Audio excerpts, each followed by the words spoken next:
That was a thumbs up. Plus the You are recording. recording. I see it now. Okay, I see it. Once the meeting starts, you won't be able to. Well, I was trying not to have the recording start by saying I'm recording now, but you know. Hi, pretty girl.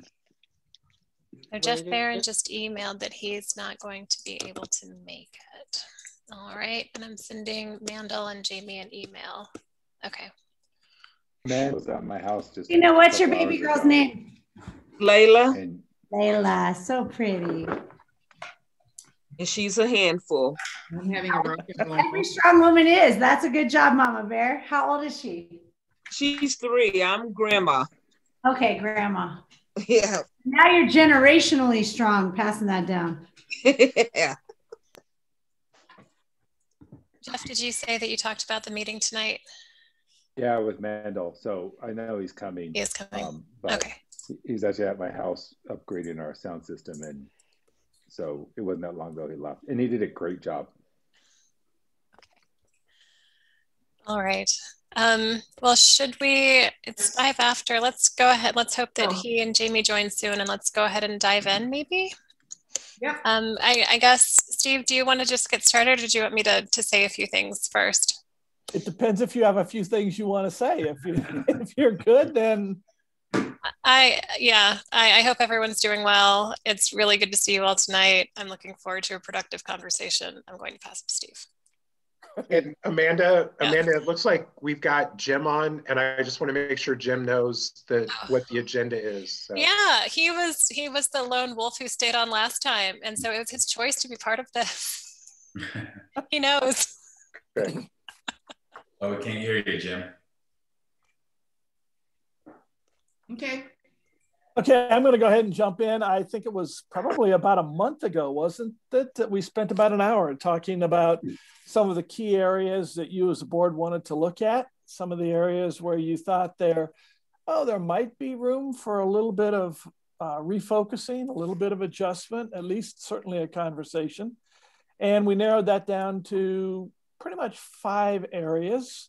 And then Amanda sent that out. You had a chance to interact with that, submit your comments and send it back. And I've tried to refine it down. I talked to Amanda last week and I said, if we try going through all of these questions, we're going to be here all night. So let's see if we can't figure out a way to really get this focused as precisely as we can. And we'll use the other comments, the other questions as kind of background from our meeting a month ago. So that's what my hope is. My hope is that all of you will be actively engaged in helping us figure these pieces out. I will treat this as a fairly free-flowing conversation as we move from one of the topics to the other. I'll do that moving. I'll manage the time a little bit, but I'm really hoping that it's a pretty free-flow dialogue. If I see anybody that's kind of camped out in the corner and not participating, I might just be bold enough to go, hey, Carol, we haven't heard from you for a while. You want to jump in on this one? And try to make sure that everybody's engaged and participating with that. What I think that we'll do out of this, and I know that as a board, it's ultimately, you that gets to decide how you treat it. But my thought is, I will take notes. I know that Amanda's taking notes. We will mash all of that together. I'm guessing there's 1 or 2 others of you who may be doing that too. We'll put kind of a summary together. And then my thought is that we get that out to you as a board, and we'll treat that as a draft and give you a chance to sort of look through that, see if there's anything we missed or didn't quite say right. And then we'll finalize that back up, and I'll hand it back to you as a board, and you guys can decide where you want to go with that. So if that works okay with everybody, I think we're good. And questions, comments, thoughts? Sounds good. And Steve, just so you know, we are recording this, so we can always go back and listen to the recording if we think we missed anything. Perfect. I just know I've listened to several of those recordings, and they at times get tedious. So good luck with that. Anyway, there's 5 different areas, and so I'm hoping that you either have that sheet in front of you or you have that on your screen. We're going to look at as a registered neighborhood organization, And maybe more specifically as a board, what do you see as your role within the community? What does that look like? What do you either see it as now, or what would you like to see that as? The second area we'll look at is existing committees. You've got a number of those committees, and how are they most effective? I want to talk a little bit about guidelines. And last time, a month ago, we talked about sandbox rules, kind of just basic guard rules that are guidelines that will make the committee work as effectively as possible. I want to talk a little bit about the communication process, and then we want to talk about representation. Do we have the right people in the right place? So kind of the different 5 areas. Let's go ahead and get started right away. Under our role in the community, you'll notice that we highlighted 2 different questions. Let me start with the first one. What are we uniquely positioned to do? How do we differentiate ourselves? I think that's a critically important question. We started some of that discussion a month ago, and I kind of had to keep you moving through the broader issues. You talked a little bit about we facilitate, and you talked a little bit about we build culture. So let me come back to that. You've had a few weeks to think about it. What's your unique position? How do you differentiate yourselves as an RNO, as a representative of the community? I think the most important thing for us is that we have the official voice of the neighborhood to the city. And that puts us in a very unique situation, unlike any other organization, unless someone else would choose to register over us. Mm-hmm. Okay. And I believe that gets you a tremendous amount of information that comes from the city that, as you say, somebody else wouldn't necessarily get. I want to point out, though, that we have the official voice to the city, but in many instances, we facilitate parties talking amongst themselves and fact-finding and free flow of conversation in situations where, unless we seek a broader base of input in order to inform us on a particular community position on something, we as a board aren't necessarily charged with or aren't necessarily in a position to offer specific opinions or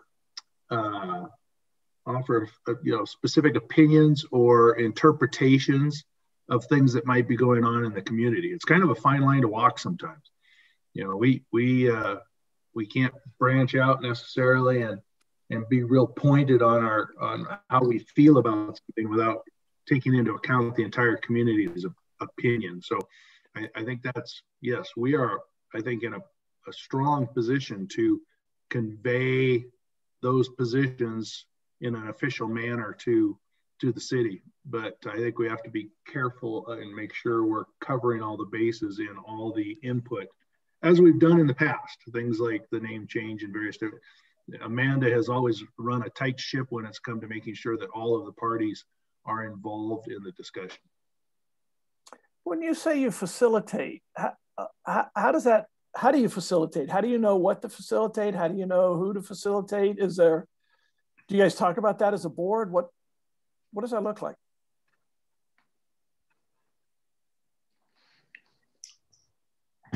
I think that's a good question, and something that always comes up for me is the communication piece. And I always feel like we're missing somebody. And that's one of my concerns, is how do we communicate with everyone do we know all of our neighbors? And what are the best ways to communicate with all of our neighbors? And so it's really hard to facilitate a conversation if we're not including everybody. I think for me, that's a challenge. Okay. So, like Carol was saying,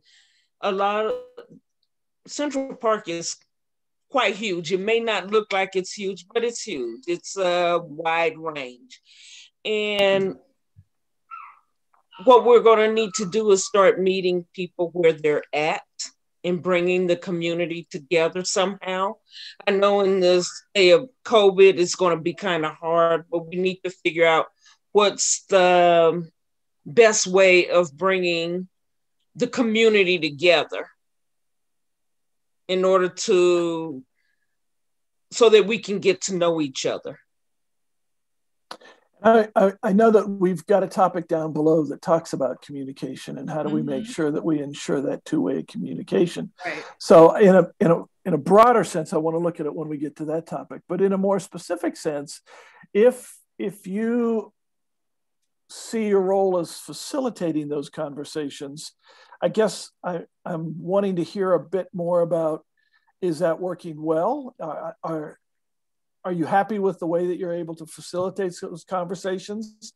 Maybe serve a bit as a middle person back between the city and the community? Are there areas where that could be looked at and improved?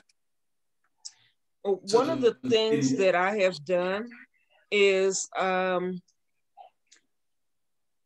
learned to do one-on-ones to get to know, how do you get to know your neighbors, how to facilitate. And to facilitate, to me, doesn't mean necessarily in a group, but you can do one-on-one. So like if I'm in the grocery store, I always take the time to start a conversation. So that's facilitating. Mm-hmm.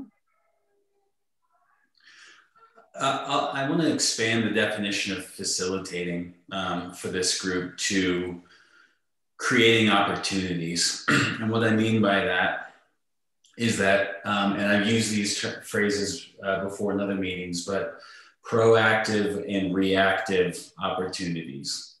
In my experience, at the board level, we are often reacting to things and presenting a space for the community to participate in a dialogue, a zoning issue, something that's been handed down by the city.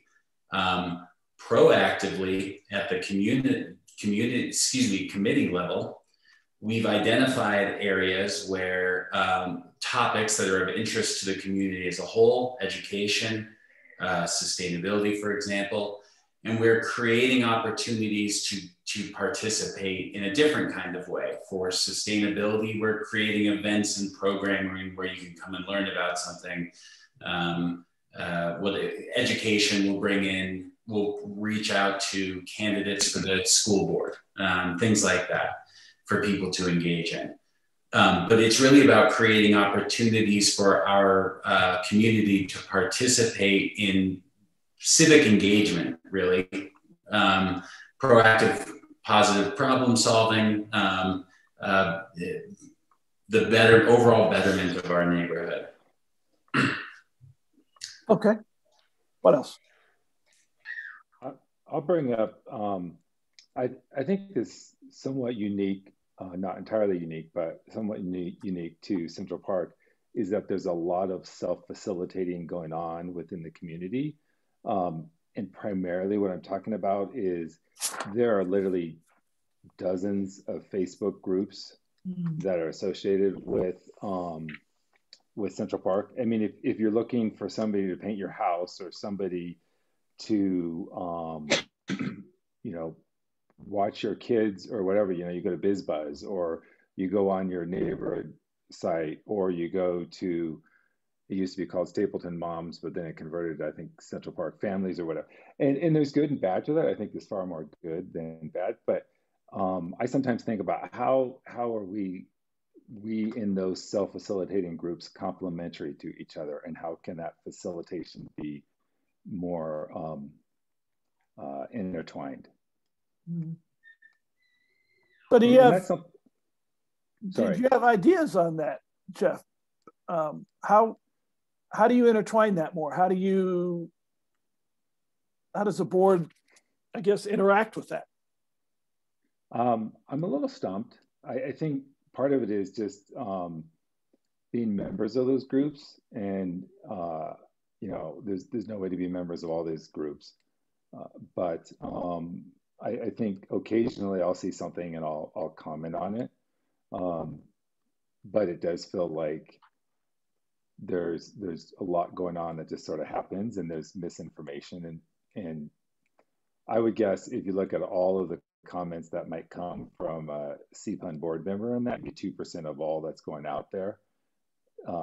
So it's hard to know for sure. I think that we, like a lot of things this past summer with the name change work, we got a lot more members of the CPUN community Facebook group.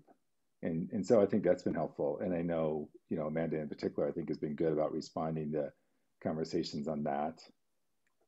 So I don't know, it's really a new territory. And I don't think a lot of communities have such a robust exchange as we do in Central Park. And I think that really is sort of the most common way facilitation happens within our community. If I may, this is actually came up with the Sustainability Committee the other day. And one way to put some parameters around how to engage with those groups is, I appreciate what Jeff is talking about as sort of the general conversation at a sort of sub-neighborhood level.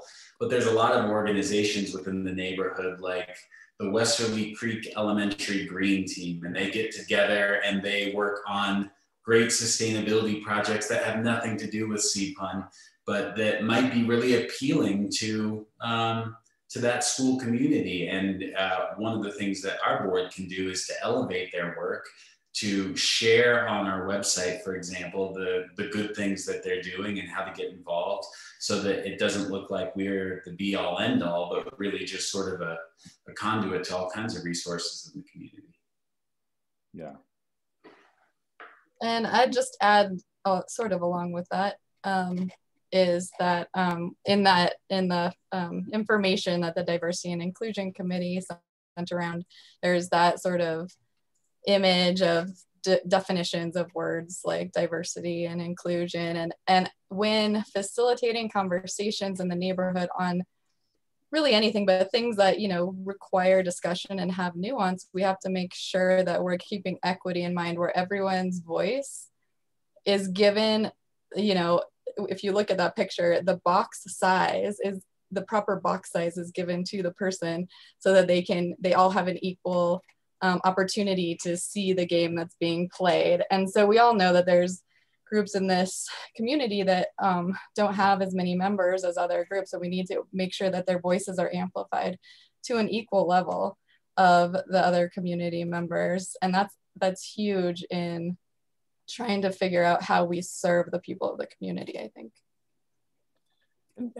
Jamie, to that point, does that come under maybe the second question a little bit about, how do we build culture? Is that a part of what we're starting to think about when it comes to that? It depends on the culture we want to build. True. Back at you, Steve. I don't think I know all of my neighbors. And I just saw the number 30,000 that Jack typed in. So I'm assuming that he knows that this is the number of people we have in Central Park. So I don't know, and I don't mean personally by name people, but you understand what I'm talking about in terms of who lives here. And then how do we communicate with them? Because it's fine to be on Facebook, but not everybody's on a Facebook group, and not everybody uses social media. And, we learned, the MCA tried to communicate with people when they had the vote in the summer of 2019 around the name change. And they sent out ballots to people. Well, a lot of people didn't get ballots. So, how do we communicate so that everybody is recognized, included? So I guess I'm keep coming back to that one. And I think that's a big one, and we're going to have to come back to it. I want to stay a little bit with, as you look at the board's function and role, are you doing what you feel you need to do within the community? Are you positioned as you need to be positioned? Are you differentiating yourself in the way that needs to be done? I jotted down a phrase and Amanda asked me what in the world I meant by it. So I took it out, but I'm old enough that maybe the question is, are you scratching where it itches? You know, as a board, when you think about that, it doesn't do much good to scratch if it's not itching there. So when you think as a board, are you scratching where it itches? Steve, I think that everybody itches in a different place. Mm-hmm. And if we try to be everything for everybody, we'll be nothing for anybody. And mm-hmm. So that was part of why I thought we as a board needed to get together and get a direction that we were going mm-hmm. and kind of nail off the top things that we think and make sure that we're all agreed to that. And then we can make sure that people know that this is what CPUN is and is doing.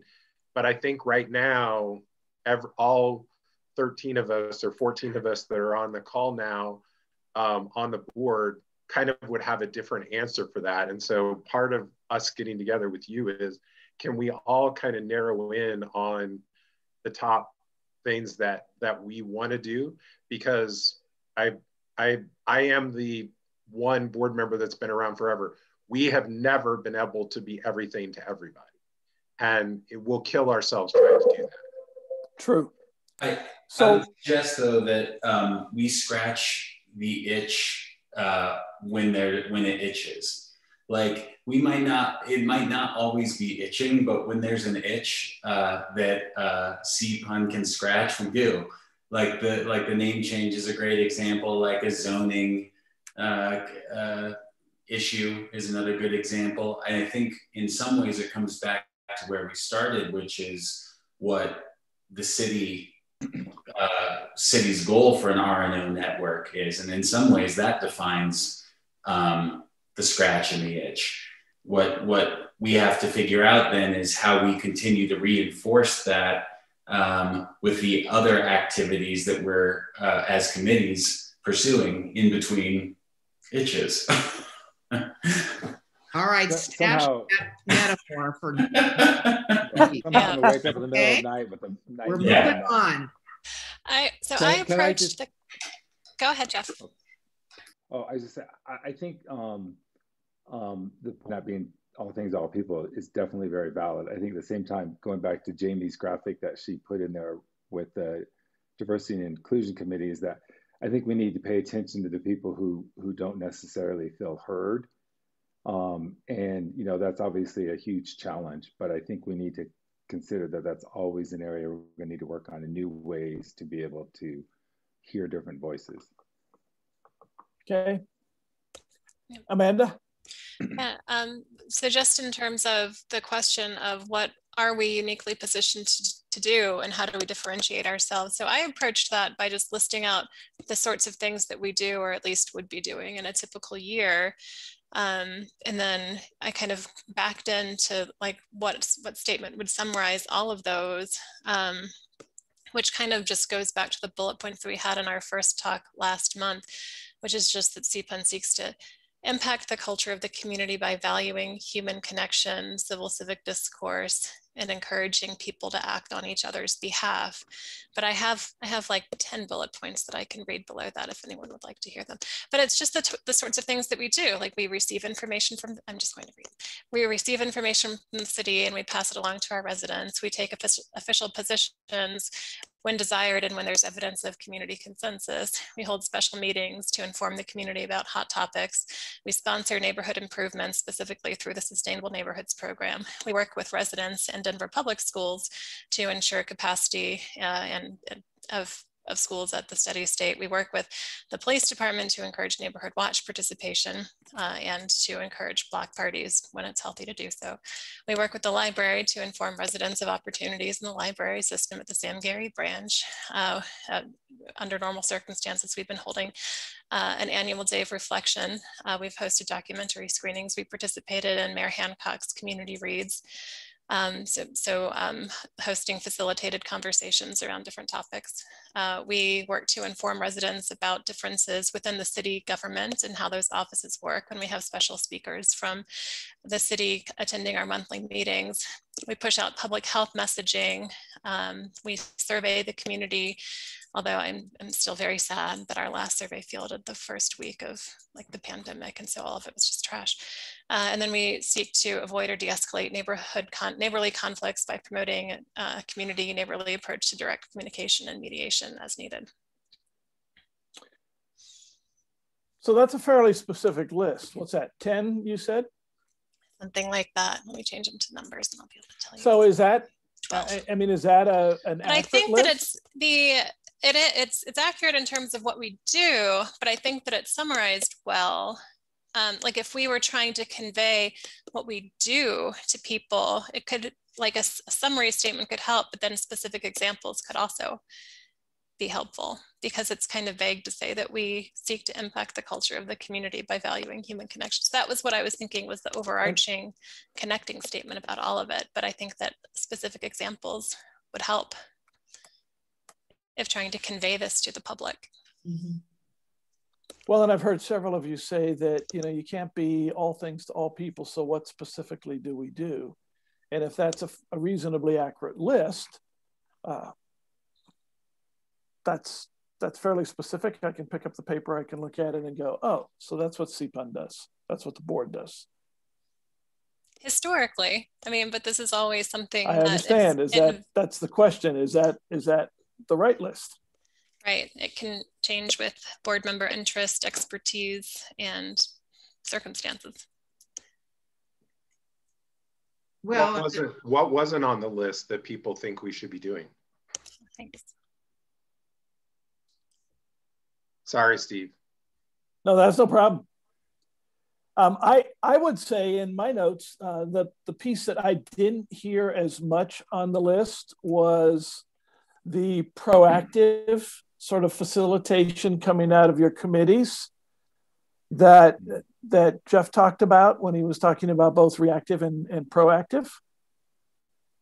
I mean, there's proactive things that you mentioned, but they're not, I didn't see the sort of, you've got a health and safety committee, you've got all of your different committees, and do we have a place for those committees to funnel back proactively into you as a board? To your point, I think what else is missing is like this visionary component. In our education committee meeting with Carol and Jamie and I, we had a lot of great discussion of, we've thought of our roles based on who we have been, right? There was a transportation committee, an education committee, and the evolution of our community has shifted, right? Like I look at just from the lens of education, it used to be we needed an open boundary. Then we needed to inform people about their choices.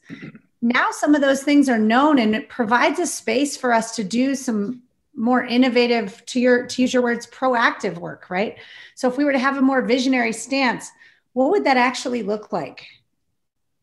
If we didn't have to do things as we always had, and we had a blank canvas, what would we build?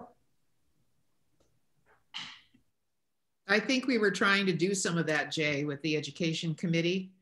And one thing that hit me today when I was going back over these 5 points that you had is, okay, we have an overlay of a pandemic now in everybody's community. But what does that mean in this community? And then how this community interacts with other neighborhoods, interacts with all of Denver. And so the impact of the pandemic, for instance, on education in this community. So we have to consider that. Just like what Jay is saying, that you had certain things that you dealt with in the past, and now those things are kind of taken care of. They're not the focus any longer. And so what can we imagine now based on what people need here? And not forgetting the immediacy of the pandemic, which we are not out of, but then what's going to be the consequences over time towards the end of this year, next year, and so on.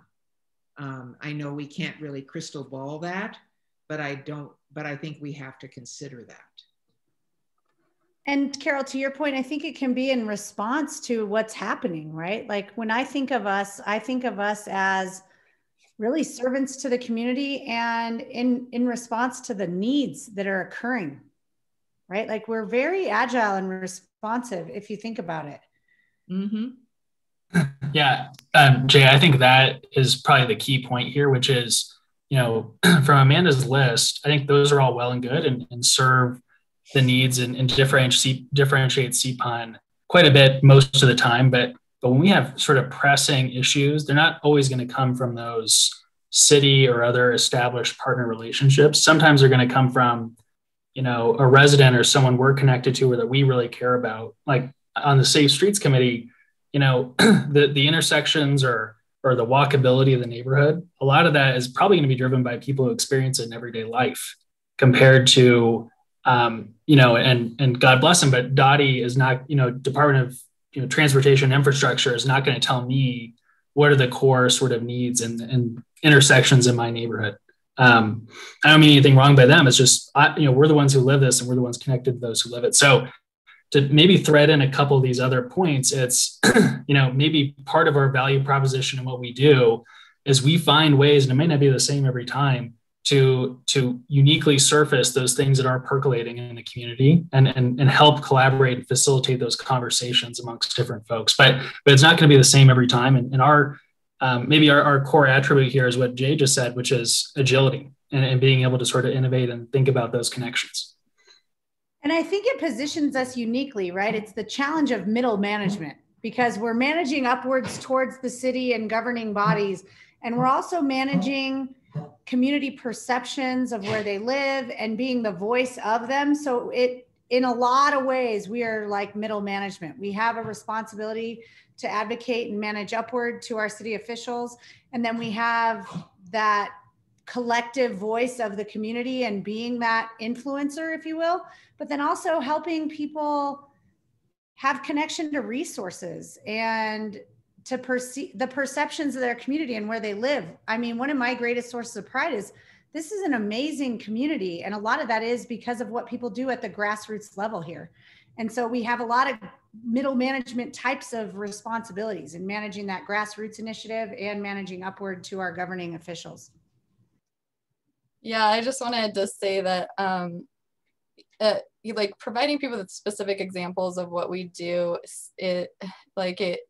outlining in that way can seem helpful, but it also is kind of limiting. So I think what we really want to do is empower people to tell us what they want, which is what Brad is talking about. Like, where are the intersections that are really a problem, or what is it in the community that's actually an issue affecting people? And people want to look at this board and say, there's someone on the board who's going to understand what I'm talking about. There's someone on the board with a life experience to connect with me. And when you give them a list, they look at the list like, oh, they don't really do what I'm talking about. Like, for some reason, when you list things out, it makes people think in a structured manner.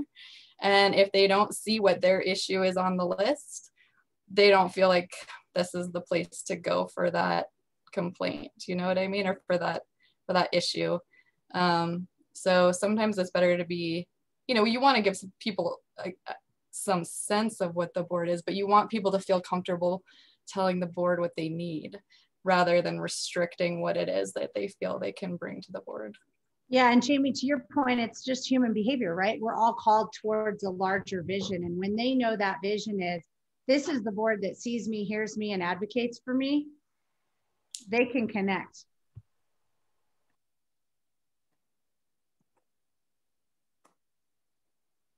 Several of you have been kind of quiet on this. Anything you want to add before I try to sort of pull this particular stage together and move to the next one?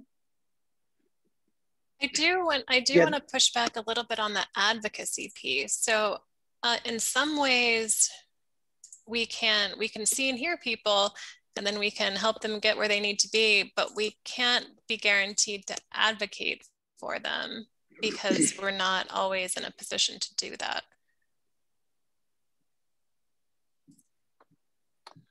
On a similar vein, I'd like to push back on the idea that we necessarily all have to be striving for the same goal.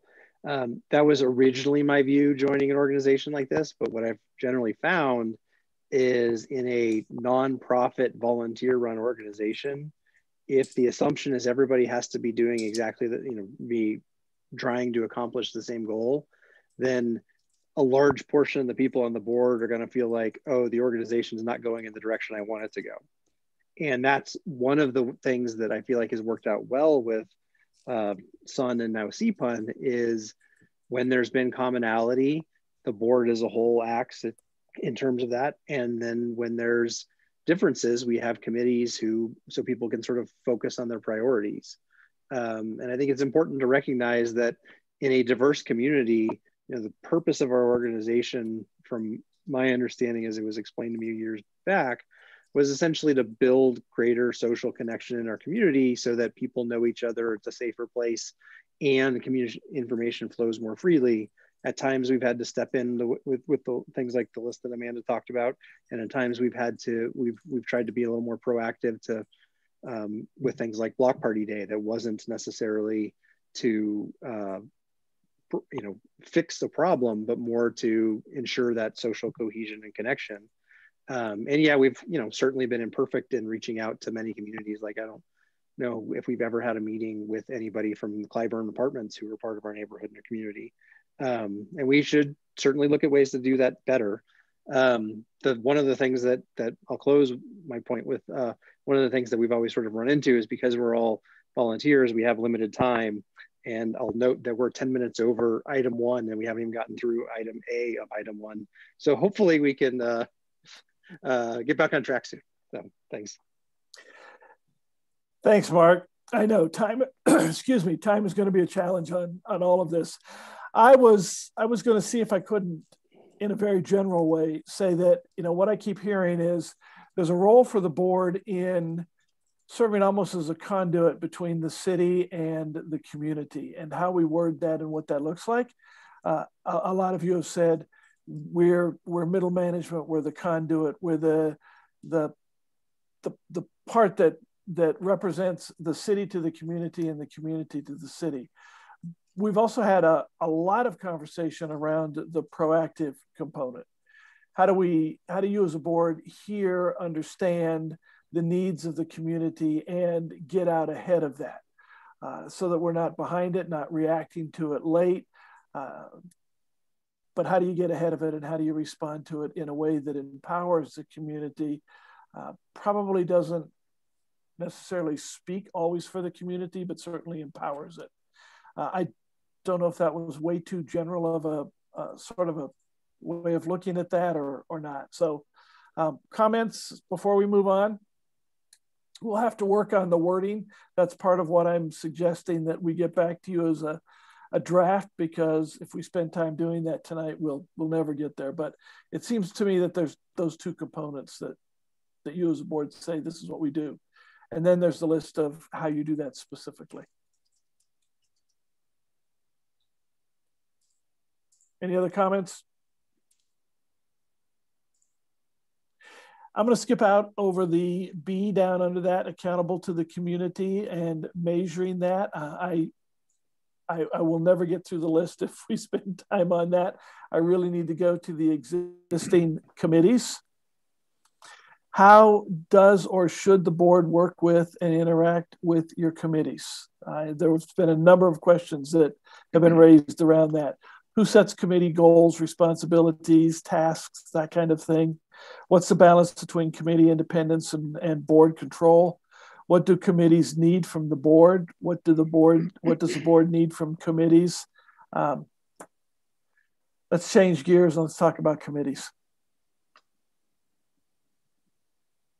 As a person who's not actively serving on any committees right now, I'm going to speak very freely. I feel like there's not a lot of structure that's in place, and that can either be a gift or it can be it can feel like there's a missing roadmap for how to act. But currently, the committees are largely self-directed in terms of the interest and expertise of the committee members and then the needs of the community. But I do think that Jeff Horsfall's point earlier was well stated, and that they do have the flexibility to be a bit more proactive. I mean, just given the smaller, just in general, they can be more proactive.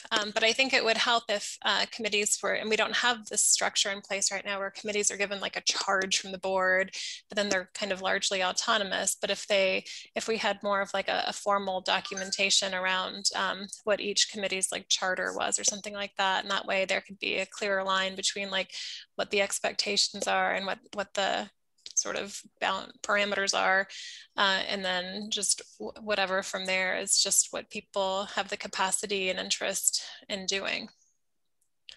But we don't have those charters in place for all committees right now. I think to the point of evolution of our community, it's also, we're seeing shifts, right? Like, so I'll speak to the education committee. We've seen changes, and now like Jamie, Carol, and I are seeing a lot of intersection with the diversity committee, and similar to how the transportation committee renamed themselves to Safe Streets, and there was like this evolutionary vision that seemed to drive some shift in that committee. I think we're in a place where we can revision our committee structure, even to say, are the buckets of work the right buckets? And then beyond that, are there intersections where we can leverage, because the work's changing, right? Education and diversity has a lot of overlap, and it might make sense for us to revision the entire committee structure based on the needs of the community and where we see ourselves headed. So I guess I would ask the question of, is the board the best I guess, entity to define those visions for the individual committees? Because it seems to me that the individuals within the committees have specific interests and or expertise in those areas. And so I think it might be kind of hard for us to come up with a charge for every committee if we don't necessarily understand the workings of those committees. But are we saying the board comes up with those, or the committee comes up with them and the board acknowledges that that's a priority? I think that's the subtle nuance here, and I agree with you. I appreciate all the work that the committees do, but I'm not the expert in all the areas. But I think strategically, we have to make sure that we don't, you know, for example, we don't let Mark and the fundraising committee go off and start raising money and trying to, you know, put Biden on t-shirts to raise money for CPUN.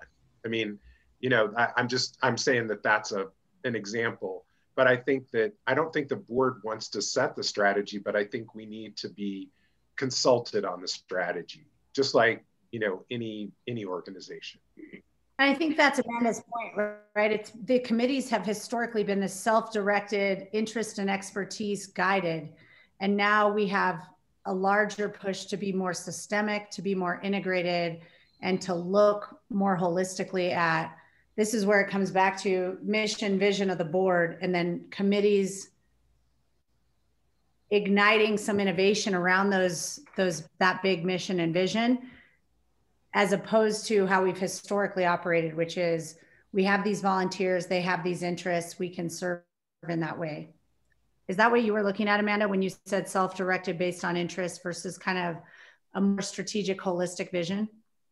I was stating that is how things have historically been. I do think that there is some, I'm going to come back to your word, Jay, agility in having the structure be that way, where like the organization's purpose isn't the thing that's changing.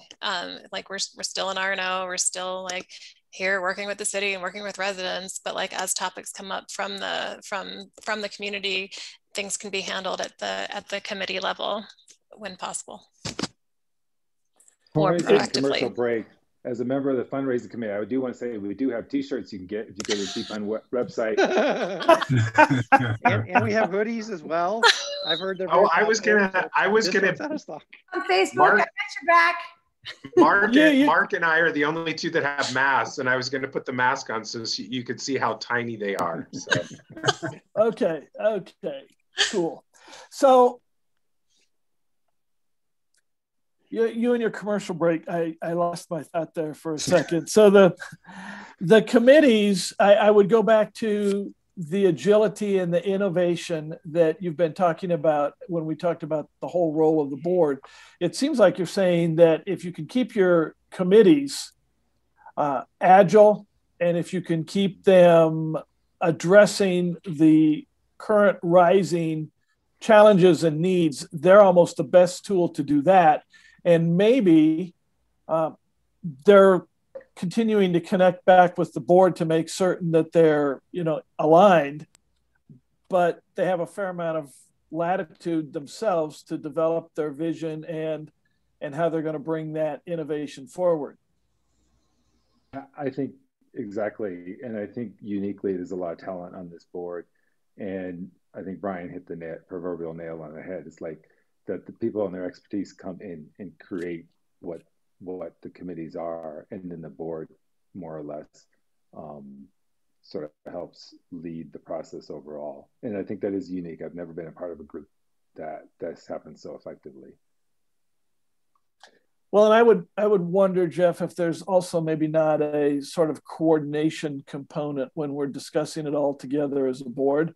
Then the different committees are hearing where they're headed, and they're not stepping on each other's toes, and they're not duplicating the efforts. Does that go ahead, Jennifer? The diversity and education committees, because education has historically been a little bit about school choice. And as Carol did a wonderful survey to look at how can we best serve the committee or the schools in our community. And a lot of that was around diversity efforts. And so Jamie serves on both committees and was seeing a lot of intersection in that work. And so I think that as needs change and our role as serving the community and being agile changes, our committee structure may need to change.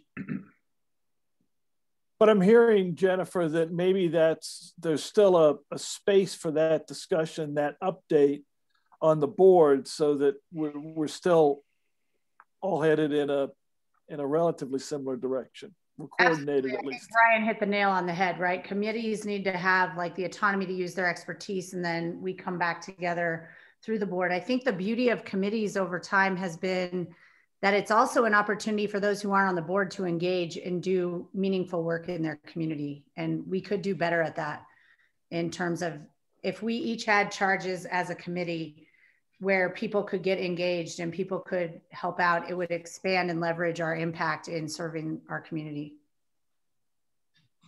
And I think, historically we've tried to micromanage the committees, and I don't think we need to do that.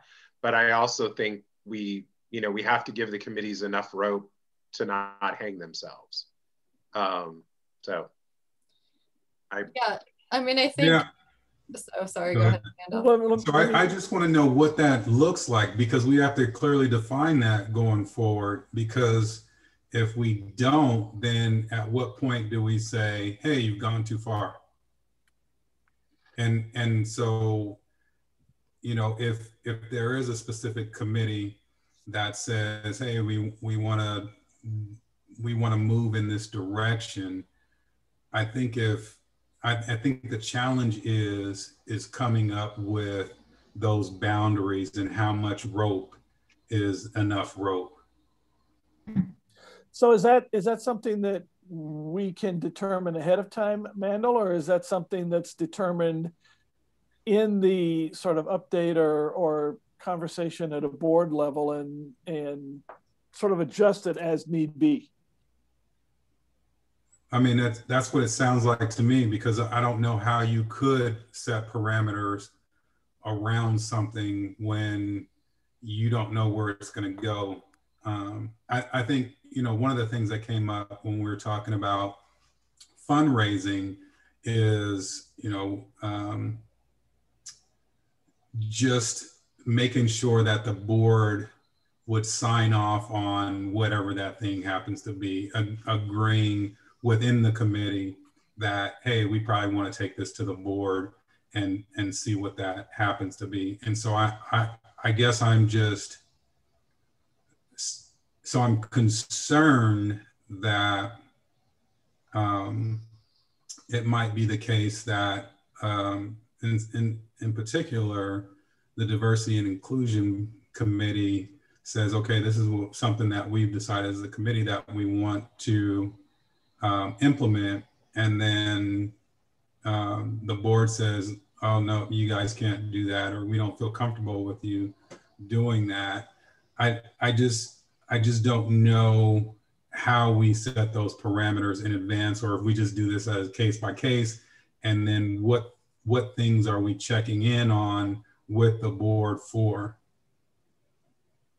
That's my question. And so let me just tell you, like, where this comes from for me. The pain point was when there was some traction around the neighborhood watch, and there was a letter that we wanted to present, and so I brought that to the board, and that thing got stepped on, and it just got drug out for, you know, it basically got paralyzed by the analysis.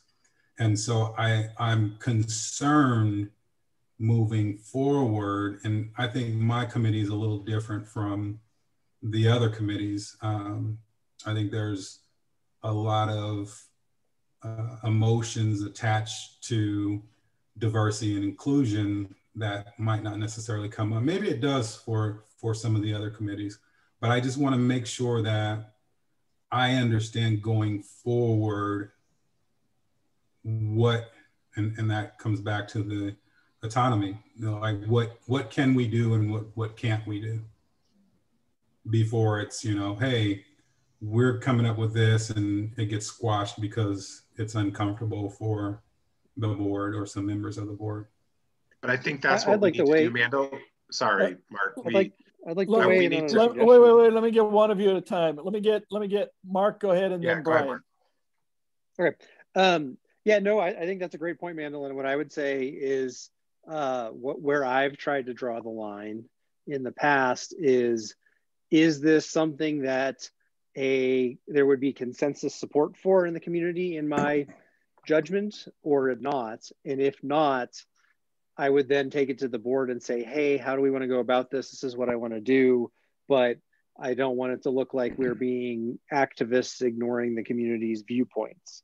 And Mandel, I will say up front that this is not a community where it's going to be easy to not step on some toes on those issues. And I am glad you're leading that effort, and we have a committee on this, because I think it's the work that needs to be done in our community. But there are racists in our community, and they're going to get angry. And we ran into it, I feel like, when we were doing the education choice stuff years ago.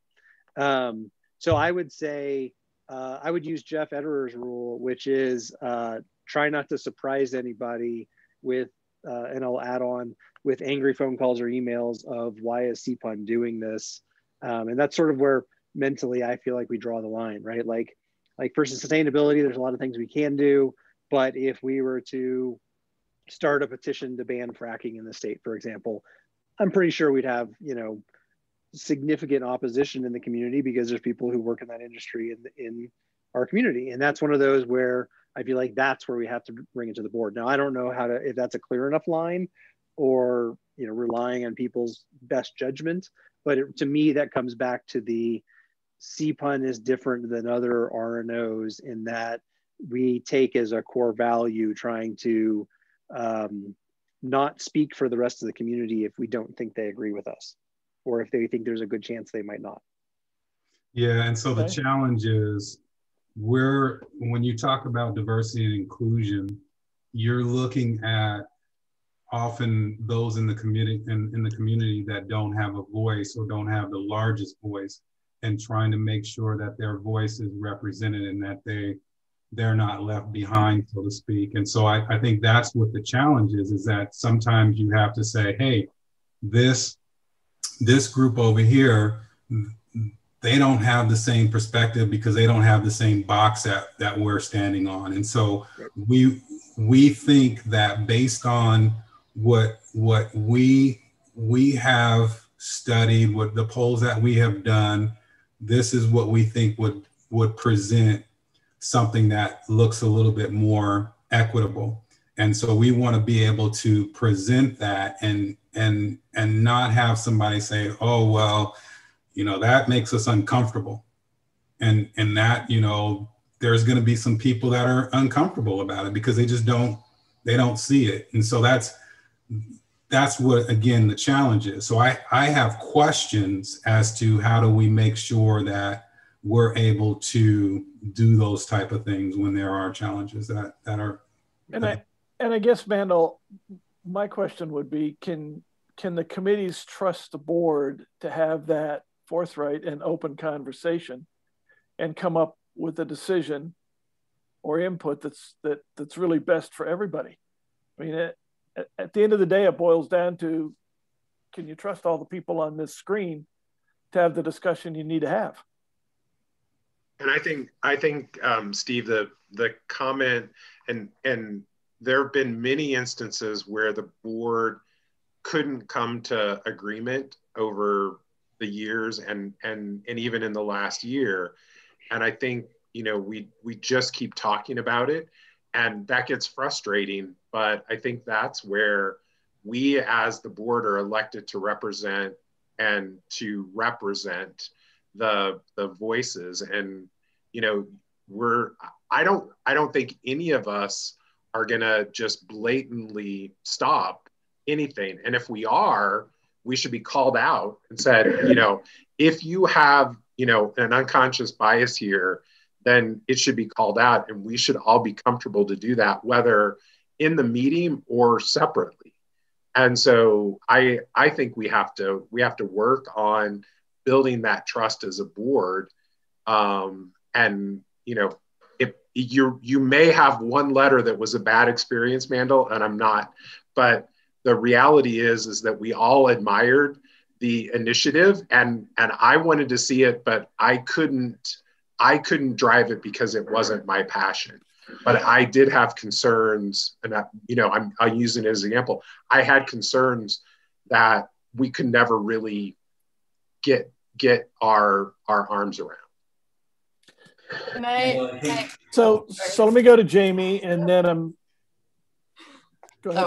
I was just gonna say, I think there is a question we're dancing around, but the question is, how much weight will each committee be given? So if the Diversity and Inclusion Committee comes to the board and says, this is what we want to do, how much weight will the entire board give to the fact that each committee is populated by highly educated people who have specialties in the areas that they're volunteering to work in? And so when the committee comes and says, we've thought about this, we've put in the research, we've put in the work, will the rest of the board give weight to that voice and allow the committee to move forward? Not without discussion. I mean, discussion is healthy, but will weight be added to the fact that people have really thought about these issues within their committees and are pushing for something to be put forward? Yeah, I guess I would say, will the board trust the committees? Yeah. And I would ask, are you looking for a carte blanche trust, or are you looking for, maybe there's another word, Jamie, but I sort of like that, the weight. Is there sort of a presumption maybe going into this that the committee has thought about it, the committee has worked hard on it, the committee brings expertise. The board may have questions, the board may have concerns, but there's still that presumption, that weight, that the committee has been entrusted to do the best they could to vet this and bring it forward. I think trust is the core of it, right? That we trust that the right people are there in the right position with the right intentions. I love what Gina said about getting to know people in a one-on-one situation, right? We've done a lot of surveying, And we know that there's voices that are absent of those surveys. And so when it comes to trust and expertise, I think we also have to look critically about what kind of expertise are we talking about. I'm a scholar, I love scholarly research.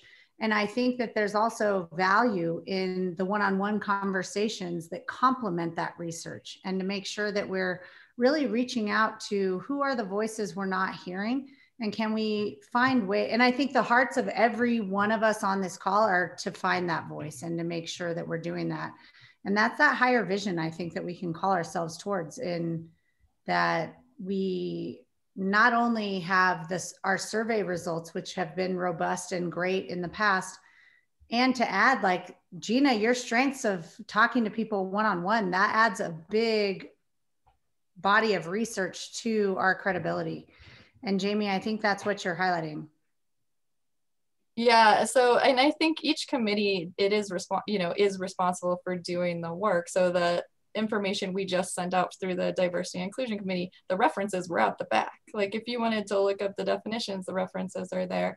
But the thing that that boards seem to get caught up in is this idea of, are we representing the people? But we can't think, I mean, we're an 84% white community. We can't be thinking, are we representing the majority? We have to be thinking, are we representing the people? Everybody who lives here. And so each committee has to make sure that they are representing the people, not the majority. Does that make sense? Like, we have to be giving everyone the box required in order to meet everyone's needs. That's what I'm talking about, around not just being focused on that one vision, but also looking holistically at, like, what are those voices that we're not hearing, and how do we be better stewards of getting those voices at the table? I got to move on. I'm still behind. What I've gathered, and will work with you to try to refine a bit, is there's certainly a role for the board in considering, the coordination, the larger, vision back to the community. But there's also a real strong need to trust the committees, trust their expertise. And I think probably more than anything, you on this screen, trusting each other to have the conversation, the honest, open conversation that you need to have, that allows you to bring the best decisions forward, the best vision forward. I got to move to the guidelines.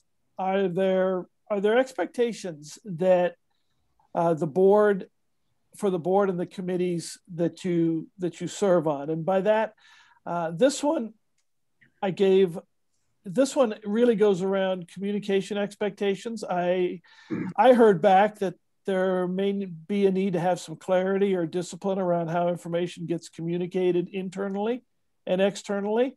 I'm not sure about behavioral expectations, efficiency expectations, decision expectations. So are there sort of a set of just common values or expectations that you as a board say, for us to function together, here's our expectations, here's our sandbox rules?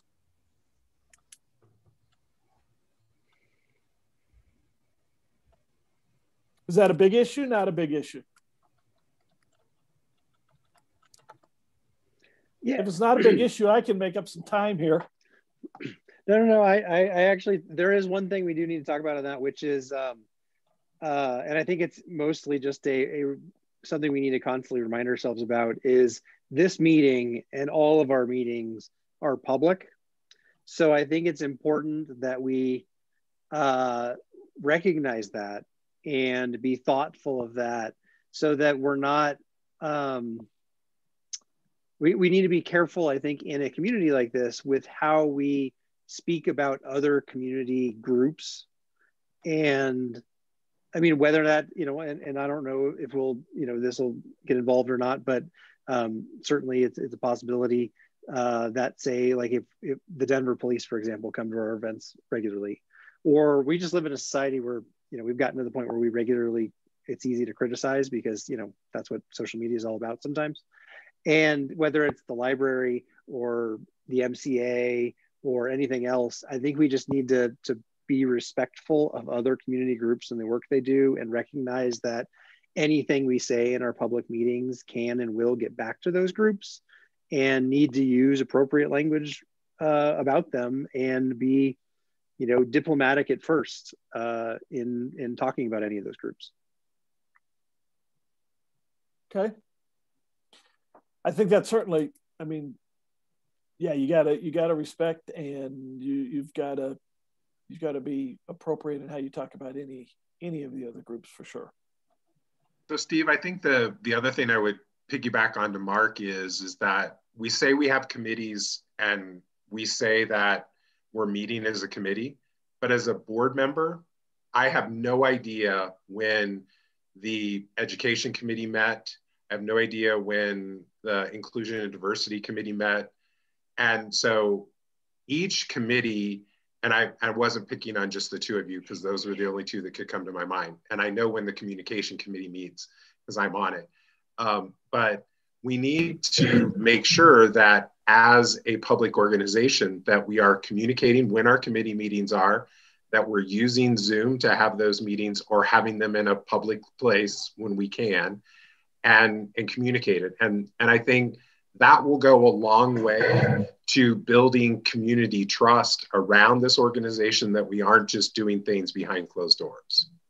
So that's one of the guidelines, that your meeting has to be posted on the website, and you use the Zoom link that we have from the city, and that the meetings are recorded and there's a record of those meetings. So let me piggyback on that real quick. Let me stay with. If you have a meeting that's posted. Wait, okay, just a minute, sorry. Mark. Let me go to Gina, and then I'll come back to you. So Brian, so what I'm hearing is, although it's on the website for each community meeting, for each committee meeting, is there a way where we can do it where, is it posted also on Facebook, on Instagram, on LinkedIn? No, that's not, Gina. Every committee, that's part of why what you can do is you can post it there, but you should refer them back to the website so that Right. those people are coming back to the website. And every time someone, and Mark's going to do training for the committees on how to use the website, but every time somebody comes into the website and RSVPs for a meeting, we know who RSVP'd for the meeting, and we can tag them as somebody that wants to be involved. And until we get some of those habits going, it's kind of a one-way street of the communication.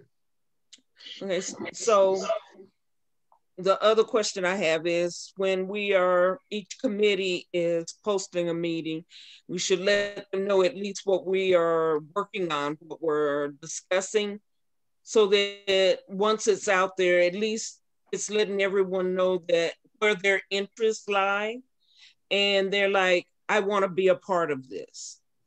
Correct? Absolutely. Yeah. Okay. Mark? I think it's access.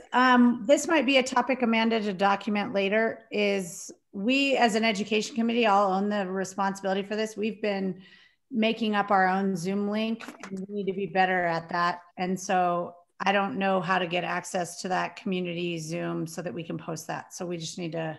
Well, and Jay, I'll just say it. There was an email sent to the board saying that if you want to use the community meeting, you send an email to me. I check with the city and make sure that the Zoom link doesn't have a conflict, and then I send it back to you with the instructions. Okay, thank you. And I think that's important to document, and maybe if that was sent out, maybe resend something like that out. It's been a while, Mark. Let me get back to you. Yeah, thank you. It's actually very relevant to what you're all saying. Part of the training will be, if you want to post your meeting on Facebook, here is how you do it. And you can link the event on our website with a Facebook event at the same time, so the registrations show up on both. I will make sure to include that in the training. But the main thing I wanted to make sure to say was, if you put your meetings into the meetings page that Amanda just posted into the chat, I will be sure to include that in one of our twice a month emails, so that if you want people to go to your public meeting, which hopefully you should because we're trying to represent them, then I will be able to like blast that out to our list, because Brian's right. We want to bring as much of it back to our website to make our website as useful as possible to people. And at the same time, the main way we get people there is a lot of the emails we go out. And then on top of that, you know, we need to discuss as a board at some point, either tonight or another time, how we work out committees being able to send to their own subset email lists, because we can definitely set that up as well. And I just tested it out for sustainability. So there's a lot of things that we as a broad organization can do to support your work in the committees. And I want to make sure though that we're all sort of like following the same procedures and norms and stuff, because we're all volunteers. So if you don't, for example, use our Zoom link or post it to the website, people aren't going to know that we have a committee working on that, and they're going to think we do less than we do.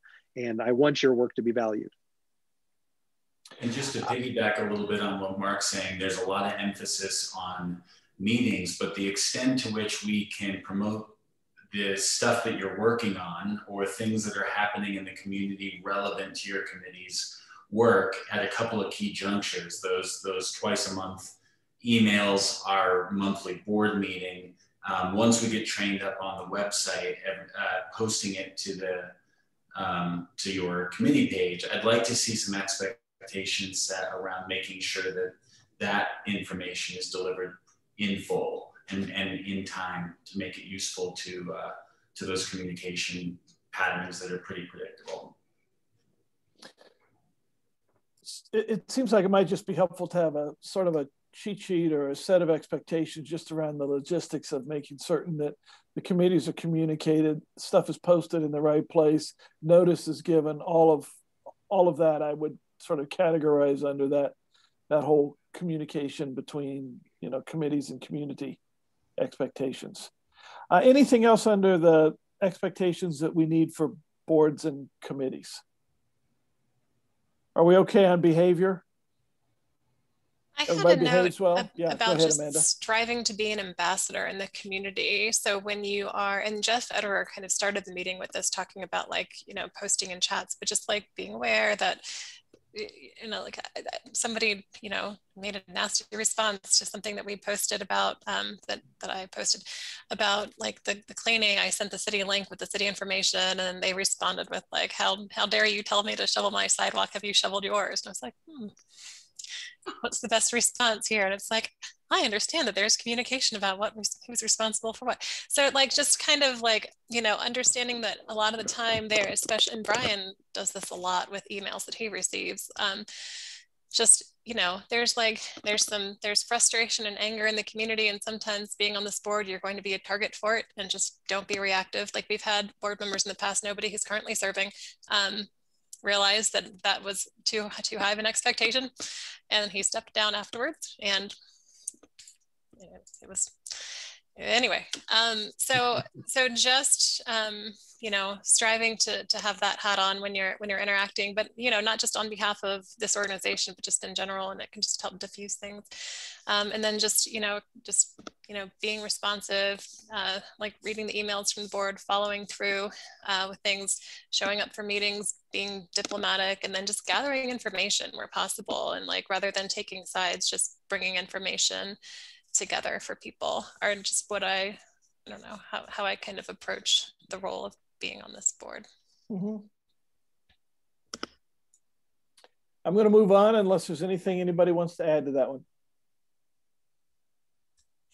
So we've talked about the fourth one. We've talked a bit about the communication process. How do we ensure effective communication? And I call it two-way communication, really, you know, between the board and the community and the board. How do we make sure we're reaching all of the different segments of your community, the different individuals within your community? And I've got a couple of people who have not said one single thing tonight yet. So this might be a good place for you guys to think about jumping in. I won't call on you right now, but I might come back to you later. So what do we need to say or do around the whole communication with the community process? Well, the setting for this is that we used to have an in-person hard copy delivered of something monthly to people's doorsteps, and we've lost that. That was in the front porch, and they've cut back on page space, and we don't have it. So currently our only community communication is an electronic form, an email twice a month. Other options would come with increased cost, and the emails aren't even free anymore. So we would have to be very careful in making those choices. I know that there was flyering that happened this summer in higher density areas and in apartment living situations to get information out about our the name change vote. And so I wonder if flyering in high density areas might be like a, Brian, are you? Sorry, I was going to cough. Okay. Might help in two ways, both like bringing in people because we were low on renter participation, and that could help there since a lot of the high density areas are rented homes, and then also just adding one more mode of communication to complement the emailing that we're doing. But that's, so currently it's just electronic. We have the option of including information in the MCA's weekly emails. Chris Herndon has like a bullet point with this meeting information in it every month. I guess we could also partner with schools and ask them to get information out, but would it need to be crafted and relevant for each school, and how would that happen? So just thinking of like other ways that we can reach people across the community. And of course, when we can get back to doing things in person, using our supplies and having a table and a tent and all of that. But that also, depends on board member interest and availability to staff a table of that nature. Is the front porch no longer an option? Not in the near future. I need to circle back with her and ask what that looks like at this point. I mean, I think she's also, I'm not sure. I need to get more information about that. Okay. Well, and Carol, I mean, the front porch was an avenue. It was one more avenue, but I question the validity of that as they've backed off on their size of paper, the topics they cover, and that kind of thing. I can't say that I've looked at a front porch in 3 months. I don't see it show up on my step, or Cindy gets it or whatever. But I want to commend the group for the efforts they have made in getting ourselves aligned with some email processes and programs. Granted, it costs. There are dollars incurred there and that kind of thing, but we've always recognized the importance of being able to communicate both in mass to the community, 30,000 folks. And I think as we fine tune this, it'd be great to be able to pick out pockets. But that's data, that's big data, that's dollars, and something that we as a little non-funded organization have a tough time doing. But I think it takes all of those avenues, all of those things we think of to try and continue to. There's no silver bullet here. When you say you represent 30,000 folks, do you have any idea of the groups that aren't getting communications? Are there typically characteristics of groups or segments of those 30,000 that you're just missing right now? At a time, I think that our reach was the worst in the older parts of the community, because when newer blocks open up and people move in, then they kind of become a little bit more civic engaged off of the bat. But then when there's turnover and blocks are established, people just kind of know each other. I don't know if that's a safe assumption anymore, or if our reach is strong on the north end. Like across all of this again, it's like we had the transition from like the original structure 15 years ago of like emailing block captains and then having block captains email their neighbors to just a largely direct email base where we actually keep everyone's email addresses, and then the rise of social media. So I don't know if we do. I mean, do we have addresses with the people who register on the website? Do we know like geographically what the coverage is? Not anymore. Most of them know. And most of them, all we have is their email address.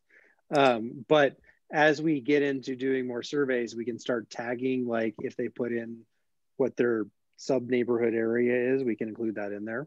And the two other things I note is one, the fundraising committee has a plan or has a way to get us the money we need to pay for this base level of email through sponsorships, and potentially also have funds available for growing our contact ability. One of those is obviously getting more people to sign up and having some sort of giveaway thing for that. But we should discuss in a future meeting regularly, how do we keep adding to it, because we have 20 or 30 people sign off every email that goes out. But we also can send out text messages semi-affordably if we wanted to, if there was something that warranted it. So please always keep that in mind.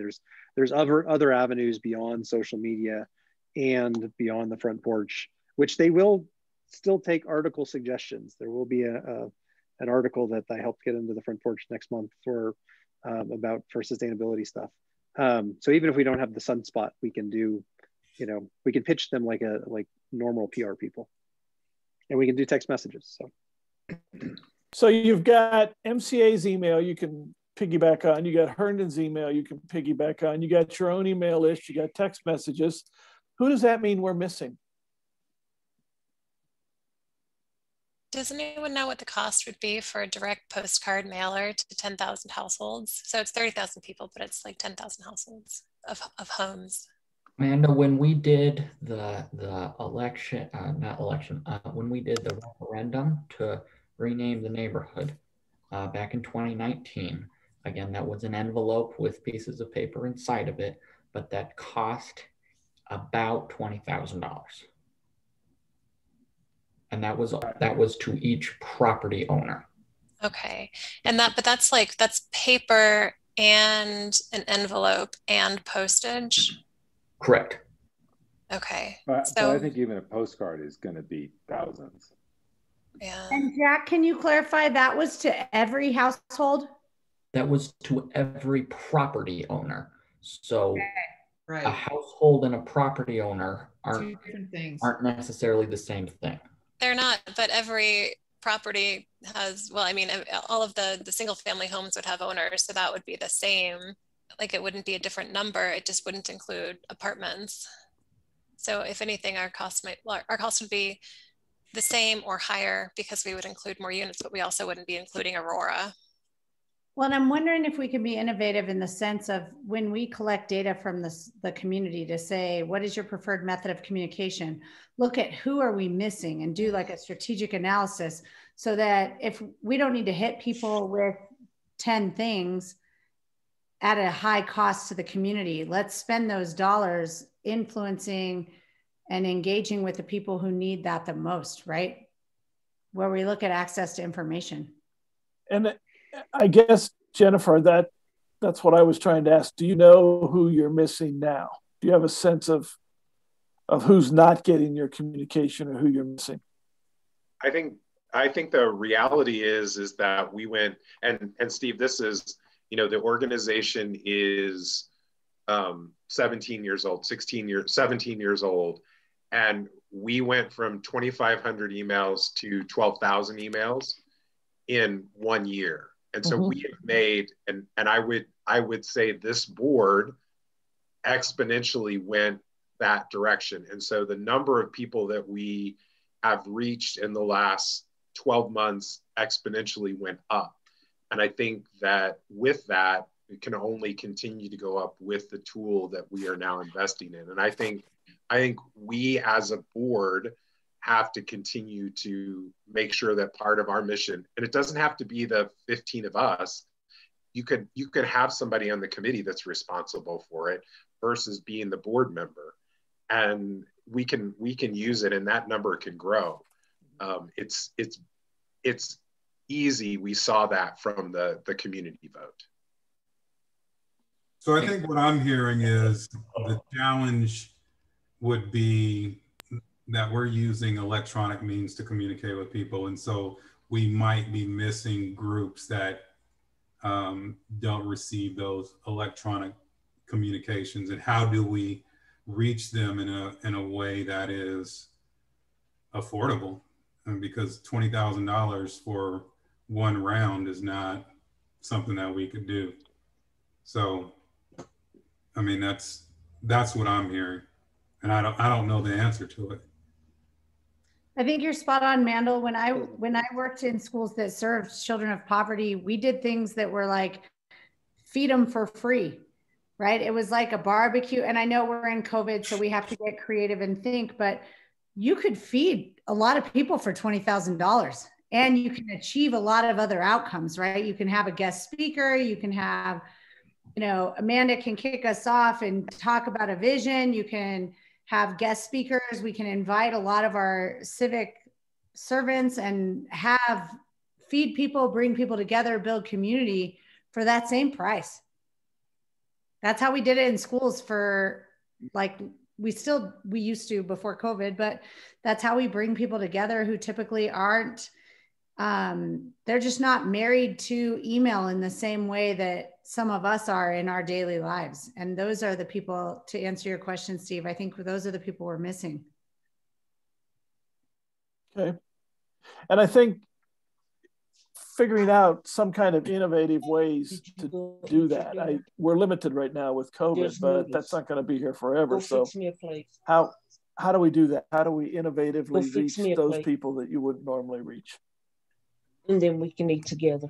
Yeah, I think maybe one more in-person opportunity, because it's free, would just be like speaking into a microphone. Jay, what you just said is what triggered this thought. So if, you know, there's always like a moment of like speaking before any of the movies or that sort of thing on the green. If we could just ask the MCA for like 30 seconds on the microphone to say like, hey, we're here to support you too, and this is how you can get in touch with us. That's all it takes is someone showing up and doing that, and hopefully if they would let us do that, but that would be free. If I would assume they wouldn't charge. Do we know why the front porch has been cutting back? Is it because of funding? Yeah, it's a funding decision. Okay, because even if we do something out of the box, you know, like the feeding of people, it goes back to step one: is how do people find out about it in the first place?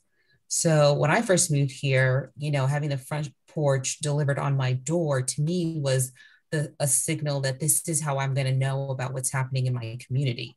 And so I would read the front porch for that very reason. I don't see social media as my outlet for how do I find out what's happening in my community. And I didn't even know the Sun Board even existed. And I've been here since 2011, so 10 years. And I only found out about you guys a year and a half ago. And so what we're really talking about, what's step one? What does the community see as their source of information for what's happening around them? We don't have the block captains anymore. That was my second source. You know, the block captains would make sure that we all knew what was happening. And then when my block captain moved away, no one stepped up, or if they did, I didn't know who that person was because they never reached out to me. I saw people getting together, but I wasn't sure if that was a community thing I could join or, you know, or not. So once the block captain went away, you know, if I wasn't a part of this board, I don't think I would know what was happening in my neighborhood. So Sandra, I think that's significant that you point out those two methods were your connection with the community. The front porch and the block captain. I don't have any idea what it would take to partner with either one of those and see if there's a way to reinvigorate that a little bit. You called it sort of step one. How do we see ourselves connecting with the community? Probably multiple ways. There's probably a lot of people that connect through their Facebook and social media, but there's clearly a lot who, you know, maybe it's that printed that lands up on the porch or the block captain that knocks on the door. Other ideas or thoughts around the communication process? And Rick, just so you know, the front porch now comes in the mailbox. So if you don't get the mail, then. Oh, is that right? Okay. Yeah. Well, that's why I don't find it on a step anymore. And my wife gets the mail. So she obviously has been reading it and not getting it to me. So I'll look for it. She's cut you off. I happen to know if how does that impact people who are non-homeless? Do they still get it, or do they only get it if they are like registered to receive mail at that address? I think it goes to every deliverable address in 80207, 80238. I think, Amanda. So. I mean, I don't think it's every deliverable address in 80207, maybe just the footprint in this community. Well, no, because they promote Kill too. So that's why I think it's 80207. So they go farther than that. They go to 80220 as well. They go down to like Montclair and other areas. Yeah. Don't they also do they do Montbello and Aurora? Or are we disengaging those members? I mean, Sandra, I don't think they do. So valid that that's what you looked at, and it was on your front porch, so you actually looked at it. Now if it's in the mail, that answers Steve's question of a significant gap we might be able to address somehow. I mean, I still read it when it comes in my mail, but that's because I have the history of, the front porch tells me what's happening in my community. That is my go-to for what's happening in Central Park. I don't, if I'm any of the Facebook groups I'm associated with, to me, those are what's happening with the people in the Facebook group, not necessarily the greater community that I live in. Right. I think you would have looked at it the same way if it came in your mail versus on your actual porch. It doesn't matter. To me, it didn't matter if it's coming in my mail or it's coming in the front porch. I mean, obviously on the front porch, it definitely was kind of like a, it's a hand delivery. It's a little bit more, I want to make sure that you know about this. But like I said, I think I don't see a difference simply because I've had years of experience with it being on my front porch that I'm like, oh, okay, maybe it's easier for them to just put it in the mail. But I don't know if I would feel the same way if I'd never had it on my front porch. Yeah. Just real quick, and I apologize if I missed this, but with the front porch going in the mail like it is and that kind of thing, we've talked about not having a section in there anymore. Has anybody ever approached them about doing a stuffer piece, a one-page stuffer piece? Like the furniture companies always do for the post and that kind of thing. It's got to be fairly costly. Those are things that businesses would be able to sponsor. Are you asking how much that would cost? Yeah, do we have the front, if we got that to the front porch and they just stuffed it in their paper as they were folding it and it went out in the mail with them, do they have a charge to us? I mean, if we put together a little one pager that talked about what we were doing that month, and all you got is reprographics to print up 10,000 of them and have them stuffed, have them folded into the newspaper like advertisers do with the Post. I mean, I don't know if that's been explored, if there's a cost for that. Yeah, I think that's an excellent idea. I also have a question based on, Sandra, what you were saying about reading the front porch and getting your information from there. You said you just found out about the committee or the board. How did you find out about the board? And then that's the first question. And then the sunspot, did you read the sunspot in the paper? I read the parts that were obviously like events. In February, it's always about summer camps.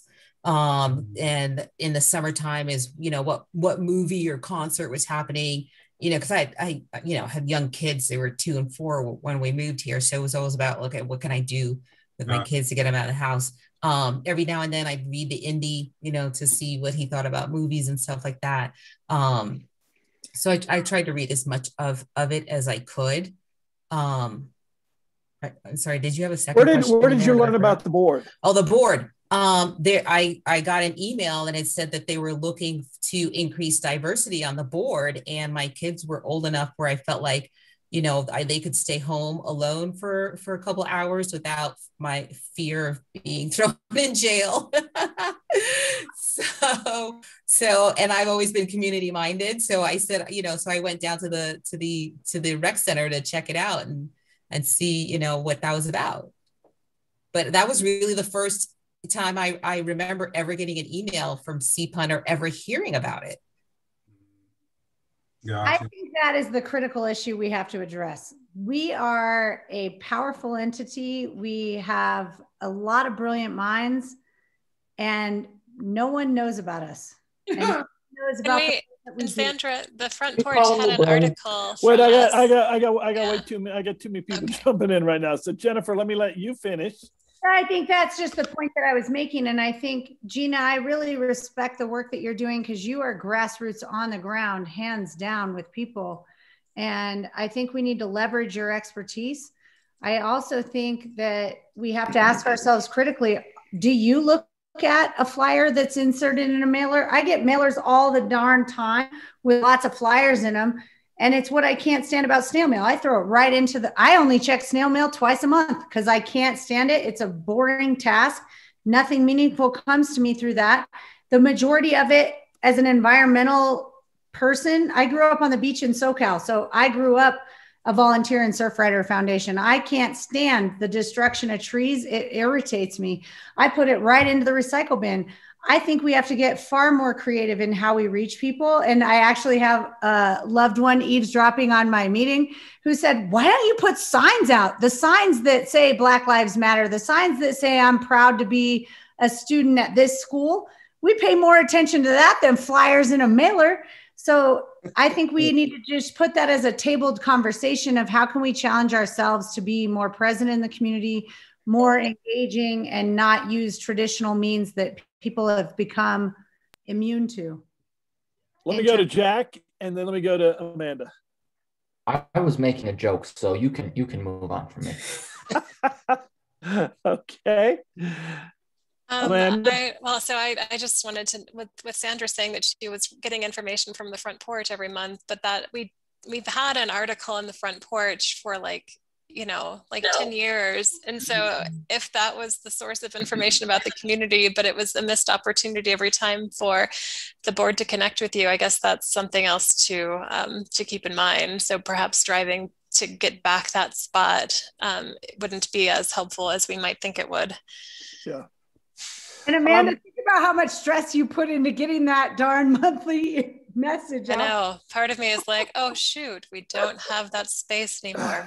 I think I just, it just wasn't obvious to me that it was an advocacy, just like how we started this meeting, like what's the purpose of this is to be seen, to be heard, to be a source of resource for the community. That wasn't evident. Had it been evident, it probably would have been the first thing in the front porch that I would have looked at.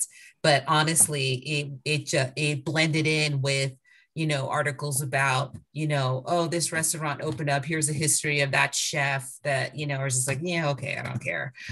So, I mean, that was the only thing. It's not that, the article, the way you put in wasn't important. It was that something didn't stand out enough for me to understand the mission that was being conveyed by the importance of this community. It is very important. It never registered to me like, oh, these people are the people who are trying to make our community great, and this is how they're doing it, and I should pay attention to what they're doing. That part I didn't get, and that could be just me. It might not have been anything that was written in the front porch at all. It could have been just me, but that was just my experience. Okay, 2 comments in the chat. Just make sure you take a quick look at those. One came in from whoever the person is, it's me down at on the bottom of the sheet there that says, if you want to know the community, you might go and knock on doors, introduce yourself, and hand out flyers. Gina then responded and said, I've done that. I knock on doors and I invite people to community outings, school drives, put up posters on King Super's community board. So I would just underline that this is not a one-size-fits-all proposition. You're going to have to find numerous ways. You've got email that, as Brian said, has increased geometrically in the last year. You've got opportunities that we've talked about today that are at least worth coming back and revisiting. We'll put those in the notes.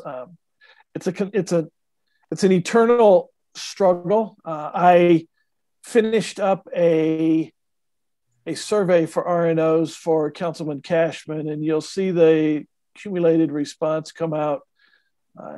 It'll come out, I'm not sure who, probably a couple of you. So if you want to share it past that, And one of the big things for RNOs all the way across the city was reaching those who aren't initially represented, or those who aren't easily reached, or those who don't have a bend towards civic engagement. How do you reach out and get those folks? It's just a constant challenge. So we'll put those in the notes. I got to get to the last one here.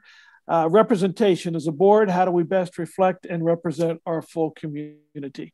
We've talked around that already some tonight, but let's come back and let's revisit it, see if we can be a little more specific. We had talked a month ago about, do we recruit for specific skills or characteristics in board members to meet our purpose, mission, operating principles, committee needs? Do we try to have certain professional roles filled on the board? Are there just basic representation components that we're missing? So let me open that up. What are your thoughts?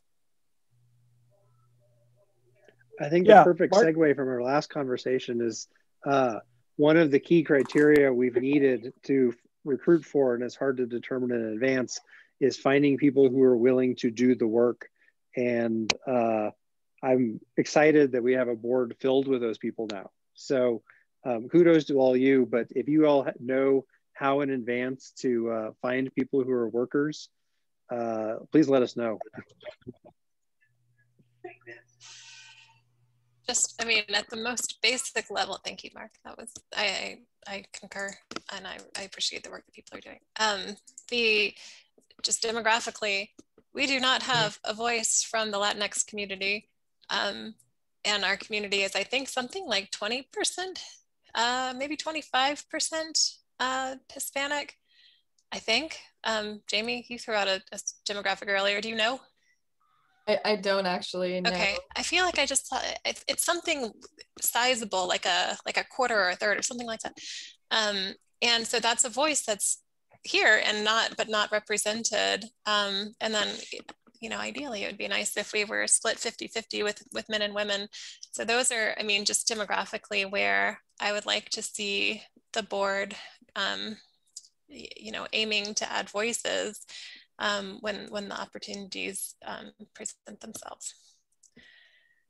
I would love. So Amanda, go ahead, Mandel. I would like to see members of the renting community. We don't have any of those, and I would also like to see if it's possible that we could figure out how we can include Aurora, Central Park Aurora, and I don't know how we go about doing that. I think my approach by opening up the committee to members, I think that so far that's been the way, but I don't know if we can address that because we are I guess, Amanda, I guess the question is, because we are an RNO of Denver, is that really what's preventing us? And is there a way around that? Because it just seems kind of weird that we are Central Park, but if somebody lives in Aurora, they can't participate in the board. Yeah, I mean, well, they can participate, but I have no standing in Aurora to do anything. And so I don't think that the city of Aurora wants me to expand my reach into their domain. So I think it's kind of two ways that the city of Denver has the set of RNOs as a means of communication within the city. It's just so confusing that it crosses this community crosses two municipalities. It's not at all ideal. The city of Aurora has similar entities, and so I mean, just with one of the basic functions that we serve being to like pass communication between the city and residents, it just doesn't really extend to people that don't, like, for whom that's not relevant information, you know, whether it's like the Denver Public Library or the Denver Police Department, or I mean, I guess that the NETC would cross municipalities, but so many of the the groups that we work with are just Denver specific, but people are welcome to attend meetings, but we wouldn't have any reach into Aurora for their entities. So we've done a lot of work with Commerce City in partnership, right? And I think that when there was a problem, we did, yeah. I mean, and we've also met with the city of Aurora with their police department around something like targeting specific issues. We did meet with the Aurora Police Department one time. I almost wonder if we do like make it an activity of the board to do an asset map of who are our partners, who are the people, because we do want to ensure that people who have zip codes outside of 80238 are engaged, right? And we've had issues with people who reside in Aurora being able to have access to certain resources. Maybe we do an asset map. We partnered with Park Hill Neighbors for Equity and Education and did an education forum in partnership. Maybe we need to asset map who are our adjacent neighbors and how do we leverage some of that. It definitely is a heavier lift, right? Because we're right now trying to figure out our vision as a board and how do we evolve to best serve the needs of a fast growing community. I also think we can leverage our neighbors in ways that are really beautiful. And when I've done school turnaround efforts, we do a lot of asset mapping and look at who's who in the zoo that can help us. I just think that might be a worthwhile task for us to look at, again, committee work and what's valuable, what's agile. That's an agile need that we can build some of those relationships and partnerships in ways that help us leverage and expand our efforts. If I mean, I've mentioned to at least 2 people who have attended meetings who live in Aurora that if residents who live in Aurora in this community were ever to start their own RNO, I would be happy to like help them work through the processes and then we could like partner on things. But I think that it would be important for there to be like that separate entity for the connection to the municipal services. And then they would exist for us to partner with them. Yeah.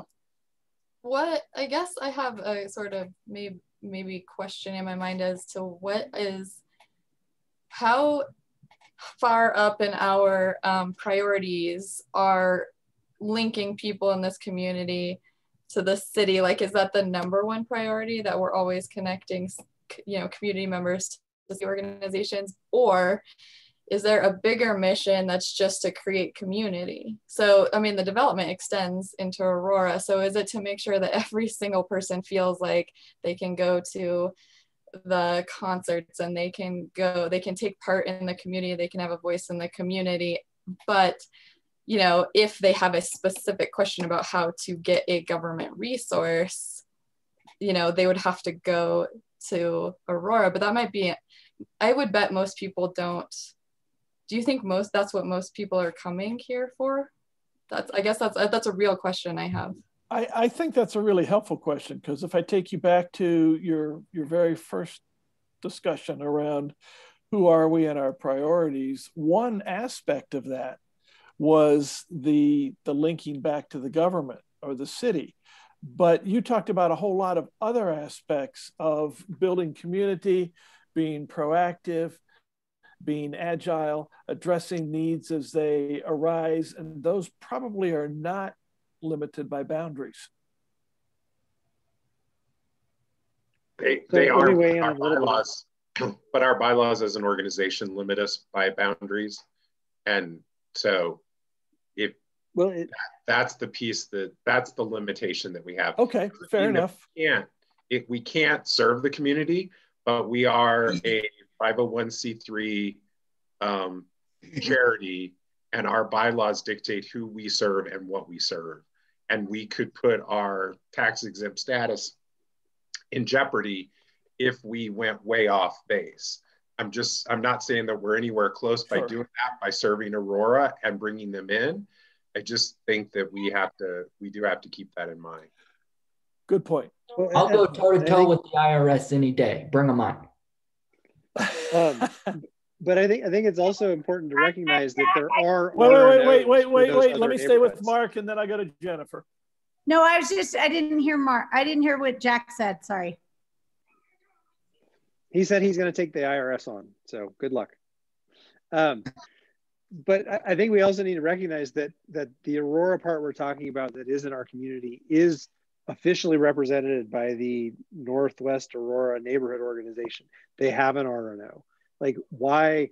I guess the question I have is, why are we expanding our turf beyond our turf? And why would it just be there if we're going to do that? Why do we not then go start representing Commerce City? Why not start representing Park Hill, et cetera? There are RNOs to represent those areas. The concern I have about representing that section of Aurora that is technically part of the development is that they have neighbors across 25th that they are choosing not to be a community with, it seems like. And I find that kind of offensive because they're part of Northwest Aurora, and I would hope they would want to be part of Northwest Aurora as well. Sure.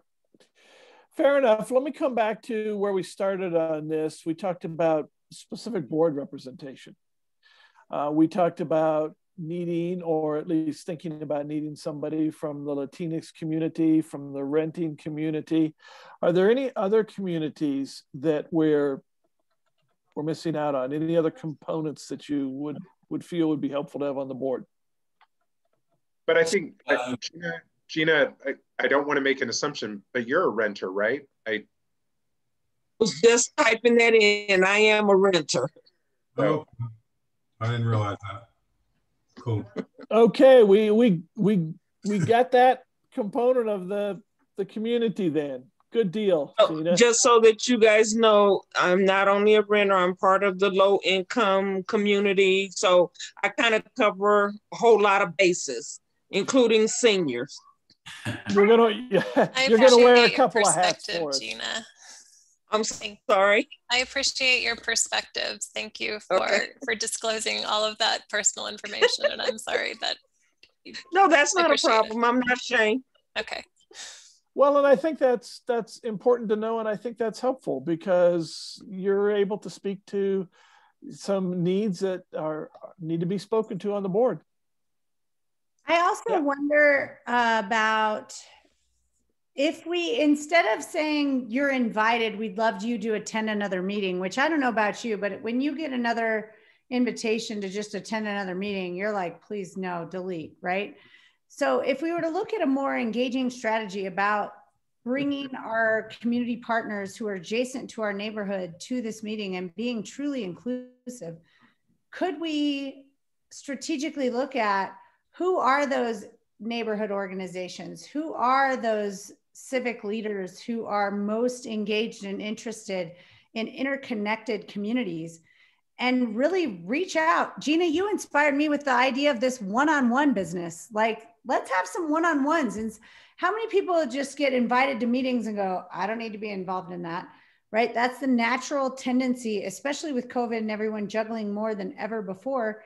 Let's adopt Gina's mindset and say, let's invite them, have a one-on-one. Hey, here's what our community comes back to us having a board is we need to have a vision. Hey, would you be helpful? Would you be willing to support us in this? And how can we support you as well?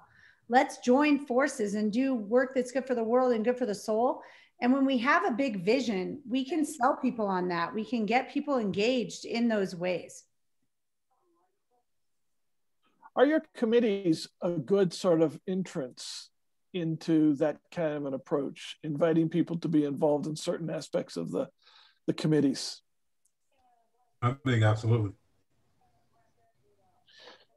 Yes, absolutely. In fact, we have a member, well, we've kind of made him a member with Safe Streets, a gentleman who actually works for RTD, and he attended a meeting and he's now attending our committee meetings that we have 2 weeks before the board meetings. And I'm also in favor, and I want to throw that out again, in having, I'd like to, for instance, have a student on the education committee. I'd like to have a student on our board that's a non-voting member, but as a representative of that particular segment of the community. I think it would be wise for many reasons. I think that's a great idea. Are you in touch with Jen Care about about that, Carol? Yeah, yes, through that food drive, the Northfield High School food drive. But about the student representation, though? No, not that, but I just got her contact information, and that's actually how I reconnected with her. Carol, the other thing that Ignacio, remember, he said he sits on the planning board. Yes. Yeah, he's pretty valuable for many reasons. Yeah, great asset. Okay, I am very, very close to 8:30. I have a number of pages of notes that I've taken from your suggestions and comments. It feels to me like I need to just spend some time trying to sort of assimilate and pull all of that together and make it make sense. Are there comments that anybody wants to make before we call it good for this evening? Any last comments? Words of wisdom? I want to come back to this, and I don't mean to bring up a sticky subject, but about the Aurora side of the development. So I don't understand the rules clear enough, I guess, and I would like a better definition of like why. I mean, I understand that people on the Aurora side can be on committees, but like Dion wanted to be part of the board and couldn't, but she was on the Aurora side. So you clearly have people who want to participate in a bigger community level of activism. And the Green Book of the development talked about open borders. It talked about not having borders. And I realize that there's limits to that in terms of Denver and Aurora and what that means. But again, I kind of do need a better sense as a board member of like what's the priority? How much do we prioritize connecting people to city versus connecting people to people within our community? Because it'll sort of help me. Jamie, I would go back, read the bylaws, and read the link that Amanda sent. Our purpose is to represent the city of Denver, the neighborhood within Denver. So unless we changed our bylaws clearly state we are a registered neighborhood organization for the municipal city of Denver. End of statement. And so I guess my question is, can it be changed? And was it when the development was being planned and approved by the city, was there no agreement that like there was no agreement, and it was known that there would be residences in the city of Aurora. The initial plan was that those few blocks would be put into the city of Denver, and it became too expensive and never happened to do that. So, I mean, I think we represent them. We just can't have them on our board because we are a registered neighborhood organization of the city of Denver. They can get involved to any extent they want. And there's representation. They could be elected. One seat exists among the MCA delegates to represent people who live in that area, but it also spans Denver. So potentially they would have a seat as an MCA delegate should someone choose to have a community elected position.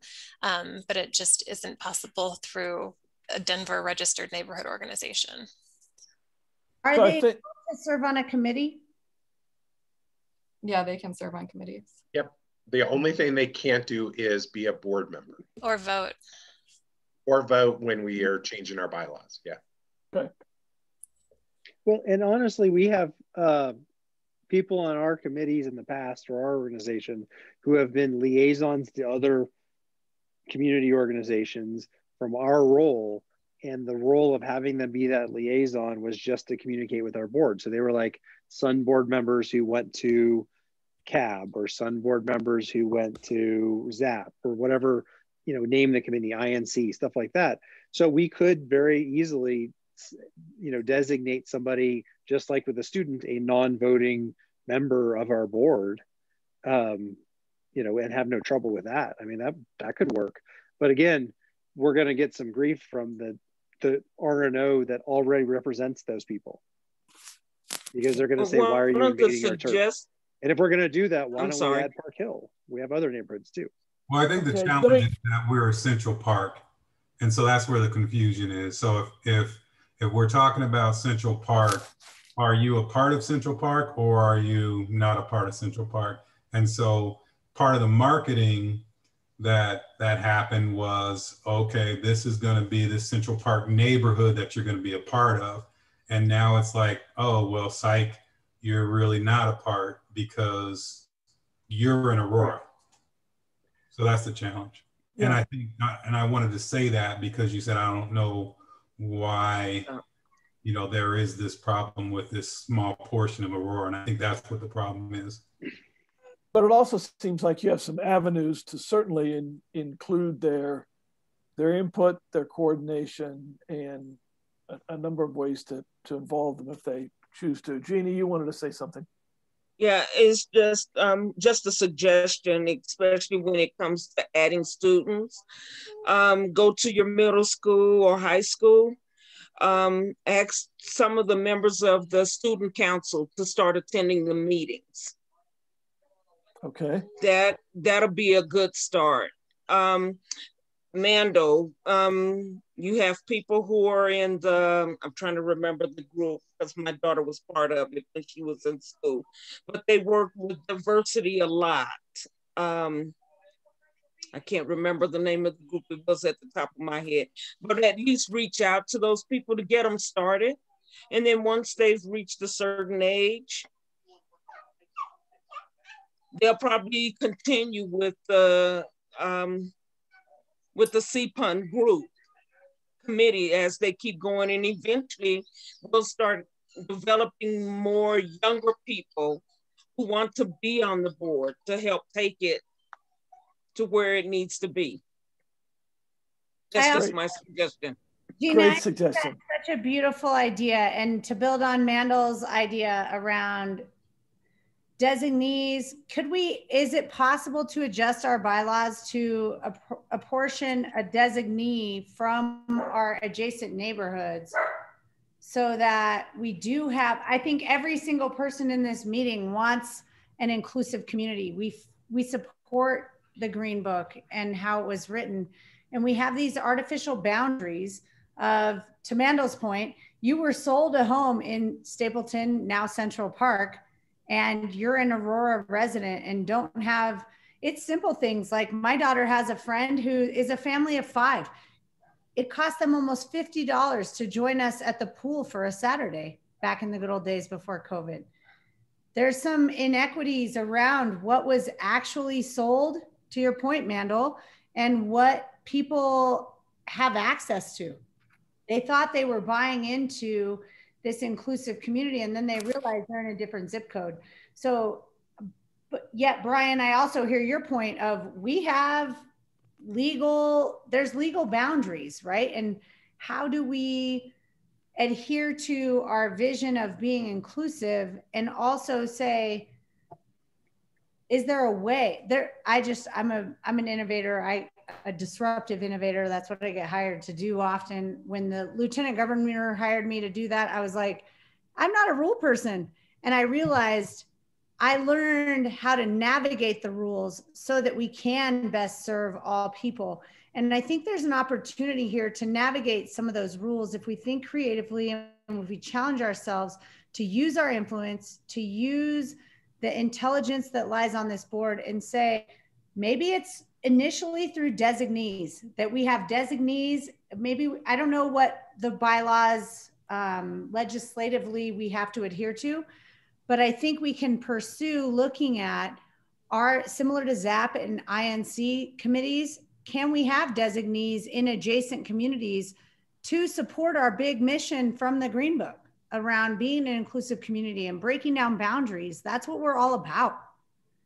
And I would just say the bylaws state that any resident that can get 100 residents in support can amend the bylaws. And there's nothing that would say that we can't define a committee or a designee with ad hoc status on the board. It is as easy as someone writing up the amendment to the bylaws and bringing it to the board with 100 residents. And I made a note so that, and you guys can revisit that. We're not going to get that all solved tonight, but I did make a note so that you can revisit it and decide how you want to proceed with that. Any other comments before we call it good for this evening? Anything else that you want to put on the table?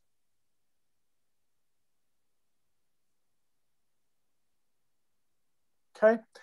I want to thank all of you for taking the time to think through this and your comments and your ideas. And I will work at putting a draft of these thoughts together, get that back out to you for your review and probably helping me make it better. And then we'll push this thing forward.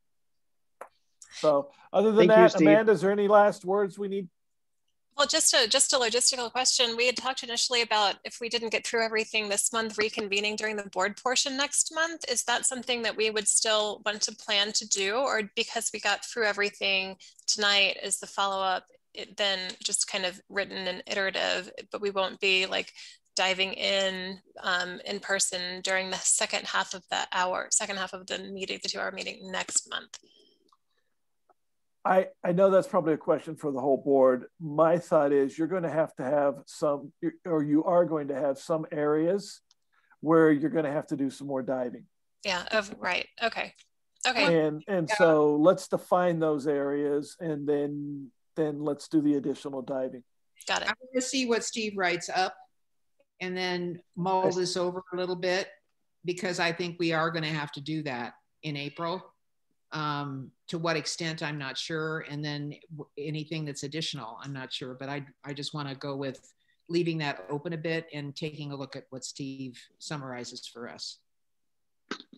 Thanks. Okay. That sounds like a good plan for each of us. Thank you, Carol. Okay, anything else, Amanda? It's all yours. Thank you, Steve, for walking us through all of this and for keeping people talking. Thank you, everyone, for participating at such an intense level for a very long meeting. Everyone was very engaged. Thanks. And that's, we certainly, I agree that we have areas that we're going to need to flesh out more. And so let's just keep moving. Thank you. Thanks, everybody. Good night.